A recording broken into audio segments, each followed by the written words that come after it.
കീമിൻ്റെ spot അലോട്ട്മെൻറ്റിനെ പറ്റിയിട്ട് പല വിദ്യാർത്ഥികൾക്കും സംശയങ്ങളുണ്ട്. അപ്പോൾ നിങ്ങൾ മനസ്സിലാക്കേണ്ട കാര്യം, കീം എന്ന് പറഞ്ഞു കഴിഞ്ഞാൽ 3 അലോട്ട്മെൻറ്റുകളാണ് ഫസ്റ്റ് നടക്കുക. അതിനുശേഷം എക്സ്ട്രാ വേക്കൻറ്റ് സീറ്റുകൾ ഉണ്ടെങ്കിലാണ് നമ്മൾ സ്പോട്ട് ത്രൂ ഫില്ല് ചെയ്യുന്നുണ്ടായിരിക്കുക. അപ്പോൾ ഈ വർഷം നമ്മൾ നോക്കുകയാണെങ്കിൽ AICTEയുടെ നിർദ്ദേശം ഓഗസ്റ്റ് 14 മുൻപ് തന്നെ എല്ലാ അഡ്മിഷൻസും ക്ലോസ് ചെയ്യണമെന്നാണ്.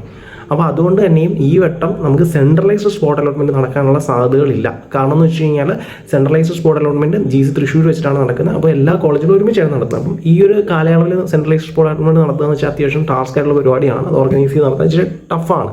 അതുകൊണ്ട് തന്നെയും ഓരോ ഇൻസ്റ്റിറ്റ്യൂഷൻസും സെപ്പറേറ്റ് ആയിട്ടായിരിക്കും അലോട്ട്മെൻറ്റ് നടത്തുന്നുണ്ടായിരിക്കും. അപ്പോൾ നിങ്ങൾ ഓരോ കോളേജിലും, നിങ്ങൾ ഏത് കോളേജിലാണോ അഡ്മിഷൻ എടുക്കാൻ ആഗ്രഹിക്കുന്നത്, സ്പോട്ടിൽ പാർട്ടിസിപ്പേറ്റ് ചെയ്ത് അഡ്മിഷൻ എടുക്കാൻ ആഗ്രഹിക്കുന്ന ആ കോളേജുകളുടെ വെബ്സൈറ്റിൽ കയറുക. നിങ്ങൾ നോക്കുക അവിടെ സ്പോട്ടിൽ എന്തെങ്കിലും വേക്കൻസീസ് ഉണ്ടോ, നിങ്ങൾ റിസർവേഷൻ കാറ്റഗറിയിൽ ഇന്ന ഡിപ്പാർട്ട്മെൻറ്റിൽ എന്തെങ്കിലും വേക്കൻസീസ് ഉണ്ടോ, ജനറൽ ആണെങ്കിൽ അങ്ങനെ നോക്കുക, ജനറൽ സീറ്റ്സ് എത്ര ഉണ്ടെന്നുള്ളത് നോക്കുക. അങ്ങനെ നോക്കി വെരിഫൈ ചെയ്തിട്ട് നിങ്ങൾ എന്ത് ചെയ്യുക, ആ കോളേജിനെ വിളിച്ചൊക്കെ സംസാരിച്ചതിന് ശേഷം എന്തൊക്കെ ഡോക്യുമെൻറ്റ്സ് വേണമെന്ന് ഉറപ്പാക്കിയിട്ട്, നിങ്ങളിപ്പം ഓൾറെഡി അഡ്മിഷൻ എടുത്തിട്ടുള്ള ആളാണെങ്കിൽ ഡോക്യുമെൻറ്റ്സ് അവിടെ നിന്ന് വാങ്ങിയിട്ട് കൊണ്ടുപോകണം. എല്ലാം ഒന്ന് വിശദമായിട്ട് അന്വേഷിച്ചതിന് ശേഷം നിങ്ങൾ പോവുക. ഓക്കെ, കോളേജിൽ പോവുക. ആ രീതിയിൽ ചെയ്യണം. കഴിഞ്ഞ വട്ടമാണെങ്കിൽ വിദ്യാർത്ഥികൾക്ക് വലിയ ബുദ്ധിമുട്ടുണ്ടായിരുന്നില്ല. ഒറ്റ ഗവൺമെൻറ് എല്ലാം കൂടി ഒരുമിച്ച് നടത്തുമ്പോൾ തന്നെ ഒറ്റ യാത്ര, ഒറ്റ എക്സ്പെൻസ് പരിപാടി കഴിഞ്ഞു.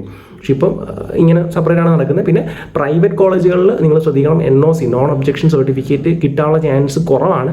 അങ്ങനെ കിട്ടുവാണെങ്കിൽ മാത്രം സ്പോട്ടിന് പോവുക. NOC കിട്ടിയില്ലെങ്കിൽ നല്ല പണി കിട്ടും. കാരണം തിരിച്ചു വരുമ്പോൾ നിങ്ങളുടെ അഡ്മിഷൻ കാണത്തില്ല.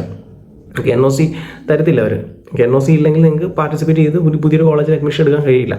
അപ്പോൾ അത് നിങ്ങൾ ശ്രദ്ധിക്കേണ്ടതുണ്ട്. പ്രൈവറ്റ് കോളേജ് അങ്ങനത്തെ ഒരു പണി തരാറുണ്ട്. അതുകൊണ്ട് തന്നെ പ്രൈവറ്റിൽ പഠിക്കുന്ന വിദ്യാർത്ഥികൾ നോർമലി സ്പോട്ടിൽ പാർട്ടിസിപ്പേറ്റ് ചെയ്യാറില്ല.